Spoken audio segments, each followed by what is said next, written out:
ako sa dentista kasi need ko yung ituloy ang pagpapa-check up ng aking brace. Kasi 8 months na ako dito sa Malta at parang need ko na uling ipa-check up yung brace ko. Ngayon, nagpunta ako kahapon, hindi na ako nakapag-video. And ang sabi ng dentist sa akin, ang gusto ko sana ay ipatanggal na. Kasi medyo mahal talaga dito. At ngayon, sabi ng dentist, after niyang i-check lahat, kung ano yung sinabi sa akin ng dentist ko doon sa Qatar, yun din ang sinabi niya sa akin, na yung gums ko is hindi siya ganun ka-strong at yung ngipin ko sa loob ay maliliit lang. Kaya, need ko daw i-continue yung treatment 6 to 8 months. So, ngayon, nag-isip ako, kung ititigil ko, is baka nasayang lang yung from 2021 hanggang umuwi ako ng Pilipinas, nasayang lang yung yung ginastos ko sa ngipin ko para lang maging maayos siya. Kasi dati po, sa hindi nakakaalam, ang ngipin ko po is ganyan. Tapos yung taas is usngal, nakaganyan siya. Yan. So ngayon, tinuloy ko na uli yung ang desisyon ko is ituloy at buti na lang po yung pinuntahan kong dentist kahapon is installment naman siya. 80 euro every 6 weeks. So, 6 times 8 is 4,800 every 6 weeks. So, gift ko na lang po yun sa sarili ko. Kaya, mas pinili ko ang ituloy yung pagpapaayos ng ngipin ko. So, ngayon po, nilagyan nila yan hindi ko na na-video kahapon kasi, syempre, first time akong pumunta doon. At first time kong pumunta sa dentist dito sa Malta. At, ito nga po, pinalitan nila lahat yan, ng kawad, yan, sinalitan lahat. Pati bracket, yung rubber, pinalitan na rin.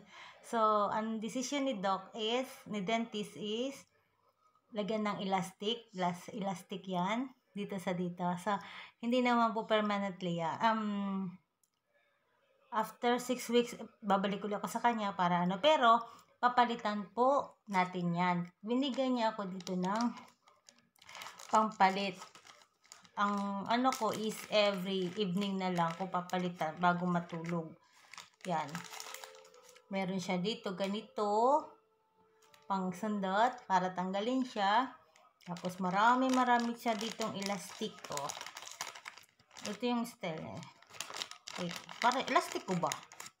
Elastic ko sa Tagalog. Elastic kong maliliit. Pag medyo lumaki,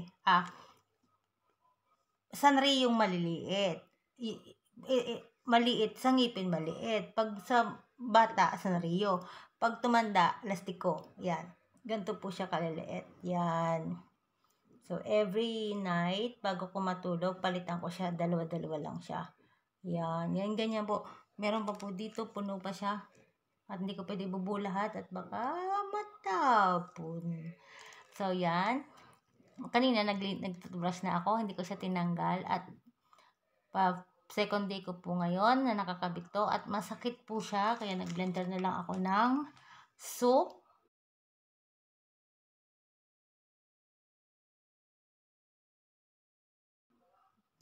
Yan yung soup. At para po makakain ako ng ayos.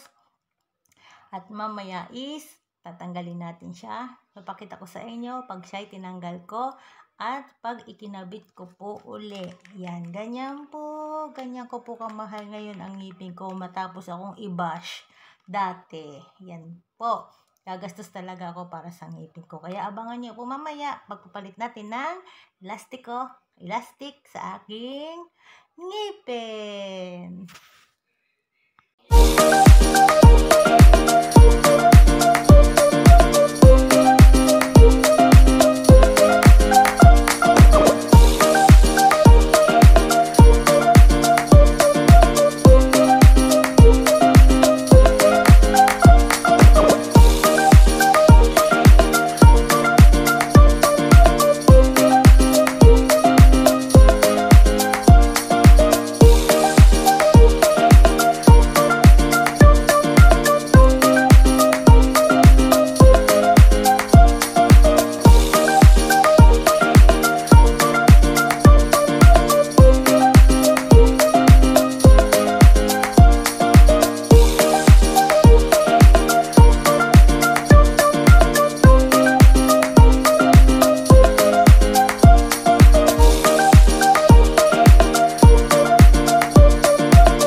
So, yan guys. Natanggal na natin yung elastic dito at saka dito. Yung kanina sa CR habang nag-CR ako kasi nag-shower ako ng katawan ko.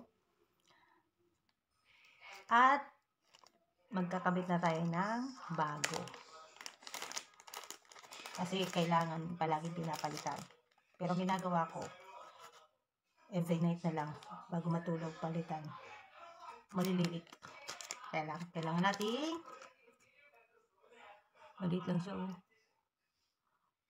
Oh. Sobrang liit. Ano natin yan. Tapos, kabit natin dito.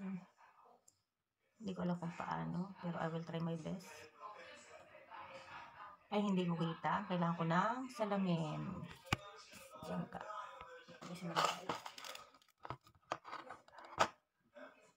Kailangan ko tumingin sa salamin, no? Para, kabit natin. Agoy.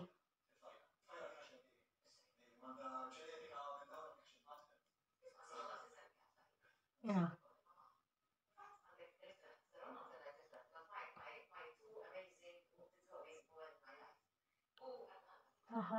Kahit na siya. Aray. Isti.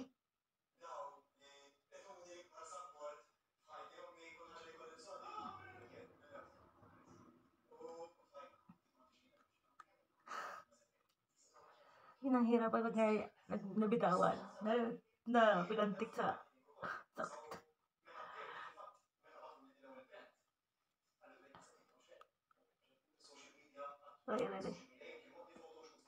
Ay.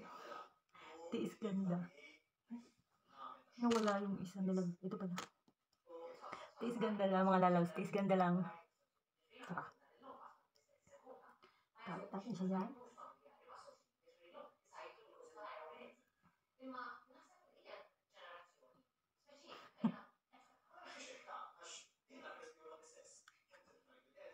Concentrate. Kailangan ka lang. Grabe.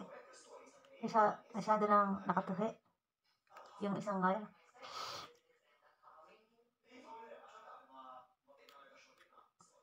Ganun katagal.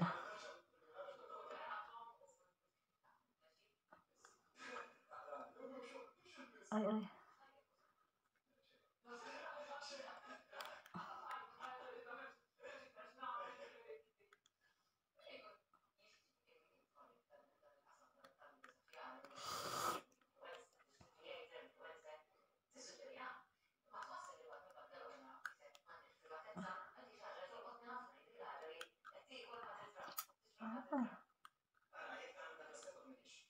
Masyado kasi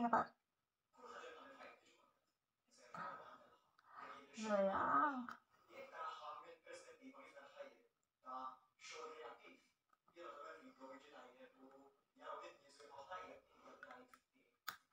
Aray.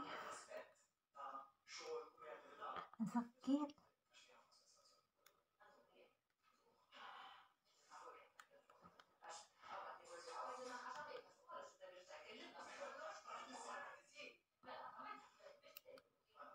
Ayan. Nakakabit na siya. Guys, nakakabit na siya. Ayan. First time ko lang naman magkabit nito, kaya medyo nahihirapan pa ako. Pero, pag nasanay na ako magkabit, alam ko na. Kasi yung pagkakapokpok ni dentist dito sa taas, medyo yung hook niya talaga nakaganon. Kumpara dito sa isa na medyo nakakawang, kaya madali ko na ipasok. Ay itong isa, yan. Sabi naman, pag daw medyo matitigas yung kakainin, ay tanggalin. Tapos, ilalagay uli. Tapos, kung kaya namang kumain ng mga soft na pagkain na pwedeng hindi natanggalin siya, huwag na lang tanggalin.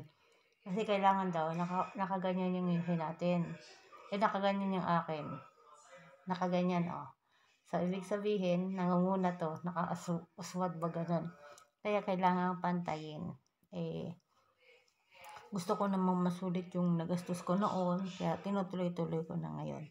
Yan, tiis ganda lang tayo. Kaya naman tayo nagtatrabaho para sa pamilya natin at para sa sarili natin. At ito na lang talaga ang pinaka the best gift ko sa sarili ko. Pina-priority ko talaga ang ngipin ko. Dahil yun nga, sabi ko dati sa inyo, nabash ako dati. Kaya yan, okay na siya. Hindi ko alam next after 6 weeks kung ano naman next na ipapaano, pero continuous lang ang paglalagay ko nito hanggang sa ano siya, yung maging okay na, para titingnan ko anong improvement yung mangyayari, yung pagkakaiba nung unong wala at saka ng ano, kasi kailangan daw na maging pantay siya, ganyan, hindi ganyan. Yan. Thank you mga lalabs, thank you sa inyong lahat. At wala lang, share ko lang yung experience ko about sa aking brace, sa aking pagpapalagay ng brace sa aking ngipin. Dati ko na tong in-upload yung, pero since last doon pa yun sa dati kong account 2020 something like ganyan. Yan, thank you sa inyong lahat and salamat po sa mga nanonood. Thank you.